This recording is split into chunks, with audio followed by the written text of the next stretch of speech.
राधे राधे प्रिय दोस्तों। धार्मिक कथाएं चैनल में आपका हार्दिक स्वागत है। आज मैं अपनी वीडियो में बसंत पंचमी की पूजा विधि और कथा सुना रही हूँ, जिससे आपके बच्चे की बुद्धि प्रबल होगी।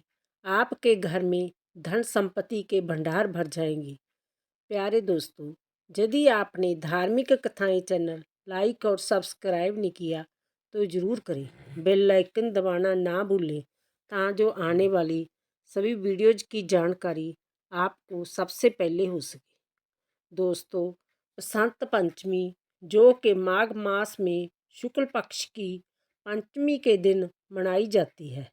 दोस्तों, बसंत पंचमी के दिन माँ सरस्वती की पूजा का विधान है, जो कि इस बार 26 जनवरी मनाया जा रहा है।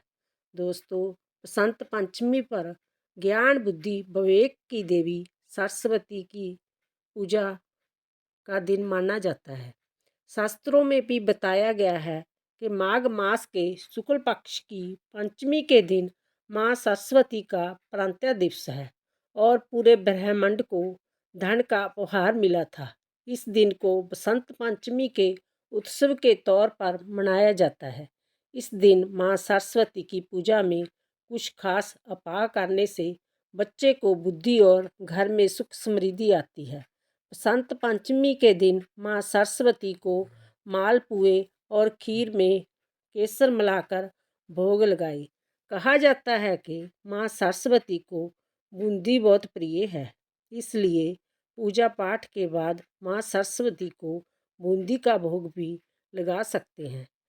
इस दिन माँ सरस्वती को बेर अर्पित किए जाते हैं। उसके बाद जय बेर स्वयं खाए जाते हैं। बसंत पंचमी के दिन गुरुओं की पूजा का भी विधान है। इस दिन ज्ञान का प्रतीक माँ सरस्वती की पूजा की जाती है, इसलिए इस दिन हमें शिक्षा देने वाले गुरुओं और आचार्य जी को भी इस दिन सम्मानित करना चाहिए। आज के दिन आप इस तरह कर सकते हैं, जिसने आपको पढ़ाया है उसे कुछ भेंट करें, उपहार भी दें। बसंत पंचमी के दिन छोटे बच्चों को या अन्य ज़रूरतमंदों को कापी पेंसिल कापी किताब गिफ्ट करें। ऐसा करने से माँ सरस्वती सदा प्रसन्न रहती है।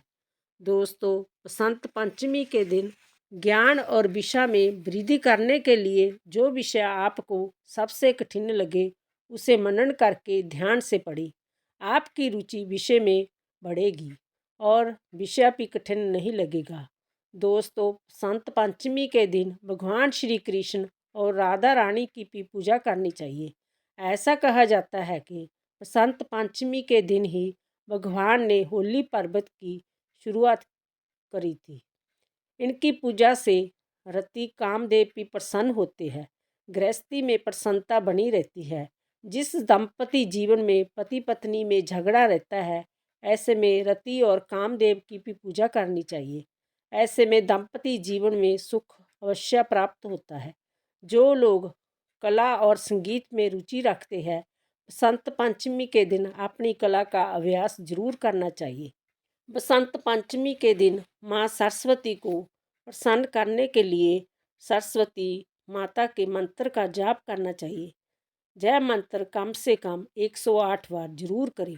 ओम ऐं ह्रीं श्रीं क्लीं विद्याधैनी महासरस्वते नमः। ओम ऐं ह्रीं श्रीं क्लीं विद्याधैनी महासरस्वते नमः। जय मंत्र का कम से कम 108 बार जरूर जाप करें, जिससे आपके बच्चों की पढ़ाई में रुचि बढ़ेगी और सरस्वती माता आप पर प्रसन्न रहेगी। बसंत पंचमी की कथा। भगवान विष्णु के आदेश अनुसार ब्रह्मा जी ने पूर्ण सृष्टि की रचना पूर्ण कर ली। सृष्टि रचना पूर्ण करने के उपरांत वह एक दिन समस्त सृष्टि का निरीक्षण करने के लिए संसार यात्रा पर चल पड़े। संसार में आकर अपनी सृष्टि का निरीक्षण कर ब्रह्मा जी आश्चर्य, दुख तथा निराशा में पड़ गए। उन्होंने चारों तरफ सन्नाटा और मूक शांति देखी। उन्हें सब तरह सुन्नापन ही नजर आया। उन्हें कोई भी स्वराचित प्राणी ना तो बोलते दिखाई दिए ना सुनते। ना तो कोई कुछ बोलता था और ना कुछ कहता था और ना ही सुनता था। चारों ओर मूक शांति छाई हुई थी।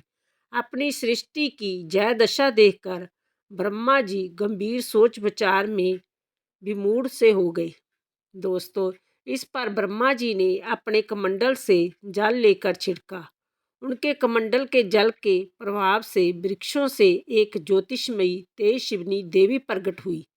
देवी के हाथों में सुंदर वीणा शोभित हो रही थी। ब्रह्मा जी ने देवी से निवेदन किया, आप अपनी वीणा को स्वयं झुंकारों से सृष्टि पर व्याप्त मूकला नष्ट करो। दोस्तों, इस पर देवी ने वीणा बजाकर सबको वाणी प्रदान की। उसी समय से वाक शक्ति की स्वामिनी इस देवी को सरस्वती कहा जाने लगा। हाथों में वीणा धारण करने के कारण इन्हें वीणा वादनी तथा वीणा धारणी भी कहा जाने लगा। दोस्तों, सरस्वती जी की वाणी बुद्धि तथा तेजस्विता और ओज को प्रदान करने वाली देवी है। बोलो सरस्वती माता की जय।